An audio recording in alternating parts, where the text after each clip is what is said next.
आज ठाकरे गटातर्फे यादी जाहीर झाली। ज्या लेटर हेडवर यादी आली त्यावर बाळासाहेबांचे नाव छोट्या अक्षरात आहे।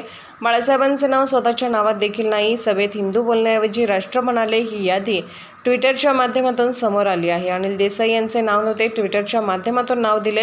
ही पराभवाची मानसिकता आहे। महाविकास आघाडीत एकमत नाही, इतर घटक पक्ष नाराज आहेत। महाविकास आघाडीत बिघाडी दिसून येईल याचे कारण संजय राऊत ठरतील। अनिल देसाई हे शिवसेना नेते आहेत, त्यांच्या हाताखाली काम केले आहे, मात्र त्यांना खूप उशीर झाला आहे।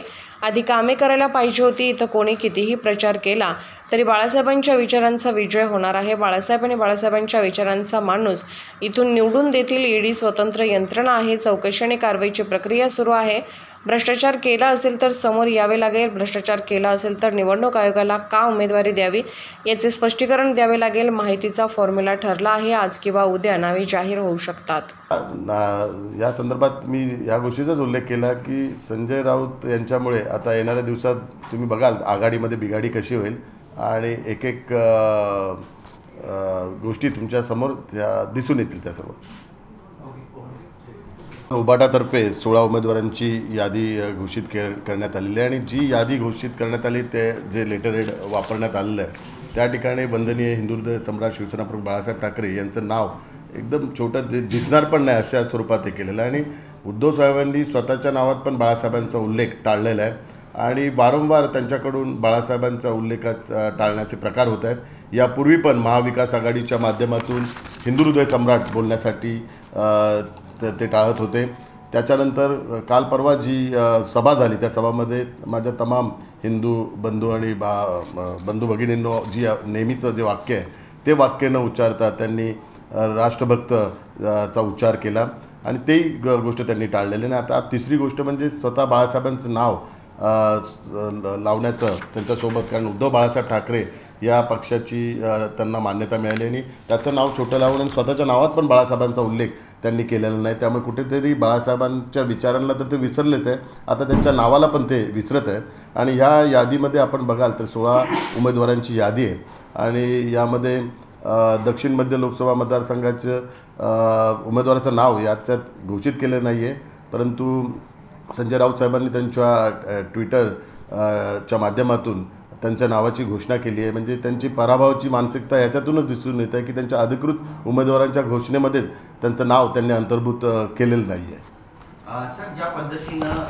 17वं नाव जे आहे ते ट्विटरच्या माध्यमातून टाकण्यात आलं, यादीमध्ये सुद्धा नाव नाही आहे, त्यामुळे ही मानसिकता दिसते त्यांनी हार पत्करली। निश्चित स्वरूपात ही त्यांची पराभवाची मानसिकता दिसते, कारण त्यांच्या अधिकृत यादीमध्ये अनिल देसाई यांचं नाव न घेता त्यांनी ट्विटरच्या माध्यमातून अनिल देसाईंचं नाव त्या ठिकाणी दिलेलं आहे। त्यामुळे एक प्रकारे त्यांनी ह्या इकडे पराभव स्वीकारला आणि हा बाळासाहेबांच्या विचारांचा विजय आहे, कारण हा मतदारसंघावर बाळासाहेबांच्या विचारांचंच संपूर्ण प्रभुत्व आहे आणि बाळासाहेबांच्या विचारांचाच या ठिकाणी उमेदवार या ठिकाणी निवडून येईल आणि आम्ही सर्वजण बाळासाहेबांचे विचार पुढे घेऊन जात आहोत। त्यामुळे जनता आमच्या पाठीशी उभी राहील। आघाडीत पहिल्यापासूनच कुठली एकवाक्यता नाही आहे आणि परस्पर स्वतःच्या उमेदवारांची घोषणा आणि परस्पर मतदारसंघांची घोषणा काही नेते करत आहेत। काही जे सकाळी प्रेस कॉन्फरन्स घेणारे नेते ते स्वतः स्वयंघोषित असल्याकारणामुळे सर्व मतदारसंघाची आणि उमेदवारांची यापूर्वी घोषणा करत होते। त्यामुळे महाविकास आघाडीतील इतर घटक पक्ष हा त्यांच्यापासून नाराज आहे, तर ज्याच्यामुळे महायुती तुटली आता तोच महाविकास आघाडी तोटायला पण कारण ठरणार आहे आणि त्याची प्रचिती तुम्हाला येणाऱ्या दिवसात दिसून येईल आणि त्याचं एकमेव कारण हे संजय राऊत असेल।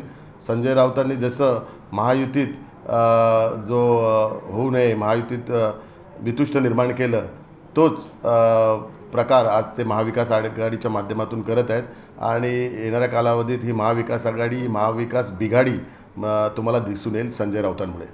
नक्की। सगळ्यात महत्त्वाचं सर, ज्यांच्यासोबत तुम्ही काम केलं आहे आता तेच तुमचे प्रतिस्पर्धी सुद्धा आहेत आणि त्यांचं नाव या ठिकाणी घोषित करण्यात आलेलं आहे, मनात काय भावना आहेत आणि त्यांचा सामना कशा पद्धतीनं होईल? सन्माननीय अनिल देसाई हे आमचे शिवसेना नेते आहेत आणि मी त्यांचा नेहमीच आदर करतो। यापूर्वी पण त्यांच्या नेतृत्वाखाली आम्ही काम केलेलं आहे, परंतु त्यांना दक्षिण मध्य लोकसभा मतदारसंघात येण्याकरता खूप उशीर झालेला आहे। त्यांनी यापूर्वीच या मतदारसंघावर लक्ष दिलं असतं आणि इथली कामं केली असती तरी इथल्या जनतेने त्यांना स्वीकारलं असतं, परंतु खूप उशीर झालेला आहे। त्यामुळे अशा उशीर आलेल्या उमेदवाराला इथे जनता स्वीकारणार नाही। नाही, या ठिकाणी आता कोणी किती काही प्रचार केला किंवा किती मिरवणुका काढल्या तरी या ठिकाणी बाळासाहेबांच्या विचारांचाच विजय होणार आहे. आणि आपल्या सर्वांना माहिती आहे की 2014 आणि 2019ला दक्षिण मध्य लोकसभा मतदारसंघातील लोकांनी बाळासाहेबांचं स्वप्न पूर्ण केलेलं आहे. या ठिकाणी भगवा फडकून आणि मला 2 वेळा संधी देऊन आणि पुन्हा एकदा बाळासाहेबांचं स्वप्न पूर्ण करण्याकरता इथला मतदारसंघ बाळासाहेब आणि बाबासाहेबांच्या विचाराचा सन्मान करणारा उमेदवार म्हणून मला पुन्हा तिसऱ्यांदा संधी देतील, हा मला विश्वास आहे. सर, जे ईडी ही एक स्वतंत्र संस्था आहे आणि ती ह्या संदर्भातला स्वतंत्र चौकशी करण्याचा संपूर्ण अधिकार आहे. आणि आता या निवडणुकीपुरतं प्रकरण नाही, हे निवडणुकीच्या अगोदरपासून ईडीच्या माध्यमातून असेल किंवा इन्कम टॅक्सच्या माध्यमातून या सर्व प्रकरणाची चौकशी चालू होती. आणि त्या चौकशीचा आणि कारवाईचा ही प्रोसेस आहे, ती प्रोसेस या संस्थांच्या माध्यमातून होत आहे.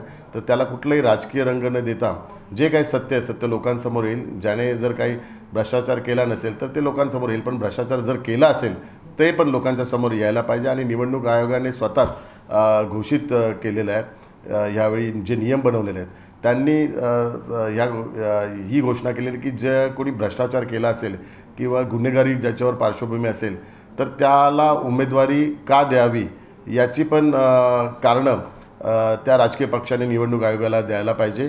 तर त्यामुळे आता ह्या उभाटाने निवडणूक आयोगाला याचं कारणं द्यायला पाहिजे की ह्या दोन्ही उमेदवारांची गुन्हेगारी पार्श्वभूमी आणि त्यांच्यावर ईडीतर्फे कारवाई चालू आहे, तर त्यांना उमेदवारी का देण्यात आली याची पण माहिती त्यांना आता इलेक्शन आयोगाला द्यावी लागेल. बाळासाहेब बोलतात ते महायुतीला आम्ही 3 जागांचा प्रस्ताव दिलेला आहे आणि 2 जागेवर चर्चा सुरू आहे. त्या 2 जागा पुन्हा एकदा तुमच्या आणि राष्ट्रवादीच्या जागेतून जातील तर कसं बघतात सर? नाही, मनसे महायुतीत समाविष्ट करण्याकरता आणि सन्मानपूर्वक त्यात तोडगा काढण्याकरता भारतीय जनता पार्टी, शिवसेना आणि राष्ट्रवादीचे वरिष्ठ नेते सर्वतोपरी प्रयत्न करत आहेत.